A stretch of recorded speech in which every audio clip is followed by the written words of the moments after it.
लगातार हो रही बारिश अब लोगों के लिए आफत बनती जा रही है। पहाड़ों से लेकर मैदानी इलाकों तक भारी बारिश और उफनती नदियों ने जनजीवन को बुरी तरह प्रभावित किया और इसी बीच उत्तराखंड के चमोली से तस्वीर आई जिसमें लोग जान जोखिम में डालकर सैलाब पार करने को मजबूर हैं। उधर बिहार के बेतिया में गंडक नदी का जलस्तर लगातार बढ़ रहा है जिससे नदी किनारे बसे इलाकों में बाढ़ का खतरा गहरा गया है।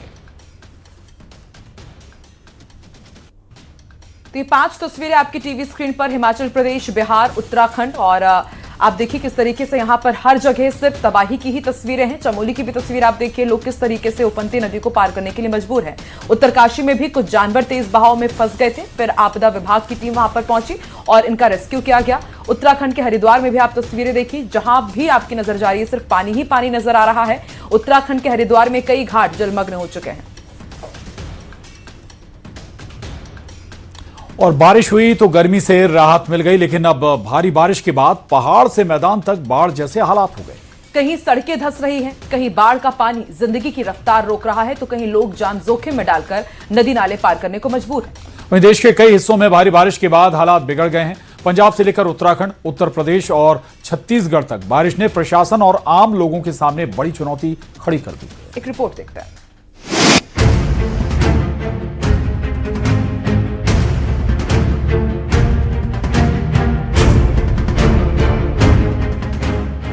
पंजाब के लुधियाना से आई ये तस्वीरें डराने वाली हैं। किचलू नगर इलाके में अचानक मुख्य सड़क धंस गई और देखते ही देखते सड़क पर करीब 20 फीट गहरा और 30 फीट चौड़ा गड्ढा बन गया। सड़क धंसने के बाद इलाके में हड़कंप मच गया। सड़क किनारे बना एक मकान भी खतरे की जद में आ गया। एहतियात के तौर पर प्रशासन ने डीएमसी रोड की ओर जाने वाले मुख्य मार्ग को बंद कर दिया है।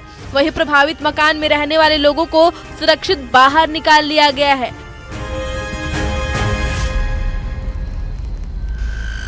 उत्तराखंड के चमोली से आई ये तस्वीरें किसी खतरे के घंटे से कम नहीं हैं। उफनती नदी के तेज बहाव के बीच 2 लोग नदी पार करते नजर आए। एक दूसरे का हाथ पकड़कर और डंडे का सहारा लेकर दोनों ने सैलाब को पार किया, लेकिन जरा से चूक उनकी जिंदगी पर भारी पड़ सकती थी। भारी बारिश के चलते उत्तराखंड में कई नदी नाले उफान पर हैं और कई जगह संपर्क मार्ग भी प्रभावित हुए हैं।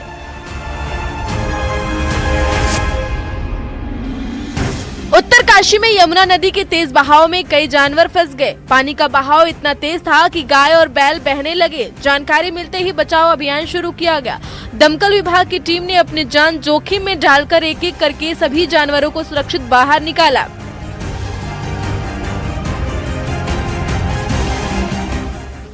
वहीं उत्तर प्रदेश के नोएडा में भी लगातार बारिश ने मुश्किलें बढ़ा दी हैं। कई इलाकों में जलभराव के कारण सड़कें पानी में डूब गई। इस बीच एक एम्बुलेंस पानी में फंस गई। तस्वीरों में देखा जा सकता है कि एम्बुलेंस के टायर पूरी तरह पानी में डूबे हुए हैं।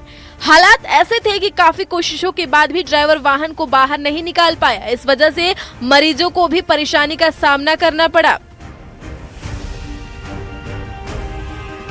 मध्य प्रदेश के दतिया में भी बारिश ने शहर की व्यवस्था की पोल खोल दी। कुछ घंटों की बारिश के बाद कई इलाके जलमग्न हो गए और सड़कें तालाब में तब्दील हो गई। हालात बिगड़ने के बाद प्रशासन को स्कूलों में अवकाश घोषित करना पड़ा।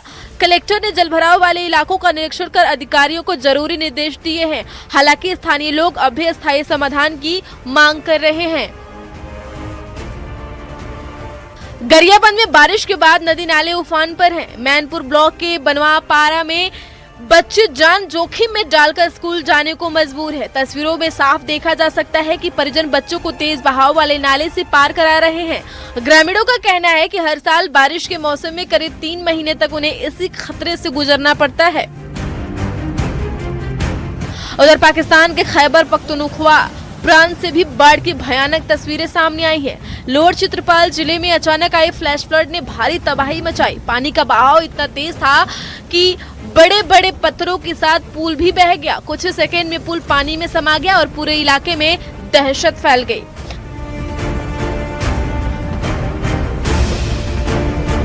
बारिश का कहर लगातार जारी है। कई सड़कें धंस रही हैं, कई बार जिंदगी पर भारी पड़ रही है। ऐसे हालात में प्रशासन की चुनौती बढ़ गई है। वही लोगों से भी अपील है कि उफनते नदी नालों और जलभराव वाले इलाकों से दूरी बनाए रखें, क्योंकि बारिश राहत भी देती है, लेकिन लापरवाही हुई तो यही बारिश आफत बन सकती है।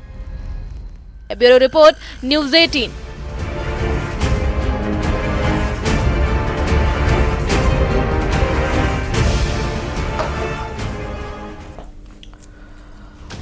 सोशल मीडिया पर एक वीडियो तेजी से वायरल हो रहा है और इस वीडियो में एक कुआं रहस्यमय बना हुआ है। 18 फीट चौड़े इस कुएं में ऐसा क्या है जिसे देखने लोग आ रहे हैं। मोबाइल में तस्वीर कैद करके दंग रह जा रहे हैं। इस कुएं में आखिर हो क्या रहा है, एक रिपोर्ट देखते हैं। एक कुआं जो बना रहस्य, कुएं में उठ रही लहर हिलोरे, आसपास के कुएं शांत, 18 फीट चौड़े कुएं के अंदर हलचल क्यों? कुदरत का अद्भुत नजारा, रात का अंधेरा हो या फिर दिन का उजाला, ये कुआं शांत ही नहीं हो रहा है, जो अपने आप में लोगों के लिए मिस्ट्री बना हुआ है। क्यों बना है, ये तस्वीरें बयां कर रही हैं। समुद्र में ऊंची ऊंची लहरें आपने देखी होंगी, हिलोरे लेती हों, लेकिन एक कुआं जिसके पानी में ऐसी हलचल कि लोगों के अंदर सवालों का भंवर उठ रहा है कि इस कुएं में ऐसा क्या हो सकता है। कभी कुएं के अंदर का पानी एक तरफ जाता है तो फिर दूसरी तरफ, जैसे कोई पेंडुलम, यानी इधर उधर चल ही रहा है। गुजरात के मोरबी से ये तस्वीरें सामने आई हैं। हर एक एंगल से देखिए, कुएं के अंदर का पानी शांत होने का नाम ही नहीं ले रहा, कभी इस डायरेक्शन तो कभी उस डायरेक्शन। सबसे हैरान करने वाली बात यह है कि 18 फीट गहरे इस नए कुएं में पानी लगातार लहरों की तरह हिलता डुलता नजर आ रहा है, जबकि आसपास के कुओं का पानी पूरी तरह शांत है। इसीलिए इस कुएं के रहस्य की चर्चा हो रही है।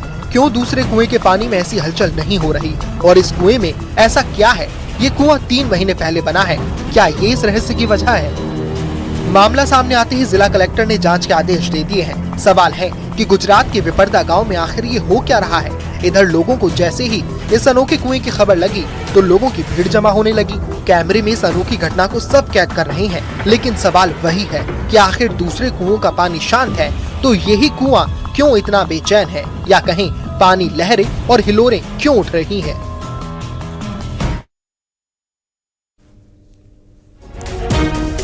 बड़ी खबर रतलाम से, जहां करीब 1.5 करोड़ की ड्रग्स बरामद की गई है। नाइजीरियन मूल की महिला गिरफ्तार की गई है। नारकोटिक्स और रेलवे पुलिस ने एक बड़ी कार्रवाई की है। ट्रेन में मुंबई की ओर जा रही थी महिला, जिसके पास से करीब 1.5 करोड़ से ज्यादा की ड्रग्स बरामद की गई। बड़ी खबर है रतलाम से, जहां एक नाइजीरियन मूल की महिला को गिरफ्तार किया गया और 1.5 करोड़ से ज्यादा की 020 देहरादून बांद्रा एक्सप्रेस के एसी कोच से इस नाइजीरियन महिला को गिरफ्तार किया है। खबर यही है कि खुफिया सूत्रों के हवाले से जो नारकोटिक्स की टीम है उसे खबर मिली थी कि महिला जो है करीब 1.6 करोड़ रुपए की ड्रग्स के साथ में यात्रा कर रही। सबसे पहले जो खुफिया विभाग की टीम है वो पहुंची थी रेलवे पुलिस के पास। वहां से 3 सब इंस्पेक्टर और दूसरी महिला कांस्टेबल को लिया गया, और साथ ही साथ जो एसी कोच है, एसी कोच में ये लोग दाखिल हुए और करीब 10 से ज्यादा पुलिसकर्मियों और खुफिया विभाग के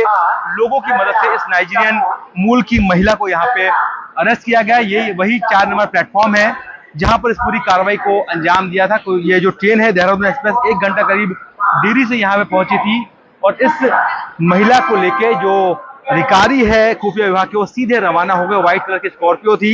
इस पूरे मामले में जो आधिकारिक पुष्टि होनी बाकी है, लेकिन खबर यही है कि ये जो ड्रग्स की बड़ी खेप है देहरादून एक्सप्रेस से मुंबई की ओर ले जाई जा रही थी। जो नारकोटिक्स के अधिकारी है उस पूरे मामले में लगातार इस महिला से पूछताछ कर रहे हैं। देखना यह है कि इस जो ड्रग्स नेटवर्क के तार है कहां कहां जुड़ते हैं, कौन इस पूरी ड्रग्स डीलिंग के पीछे थी, और ये बड़े पैमाने पे इस ड्रग्स को कहां सप्लाई की जानी थी, इन सभी बातों का खुलासा होना अभी बाकी है। सुधीर जैन, न्यूज़ 18।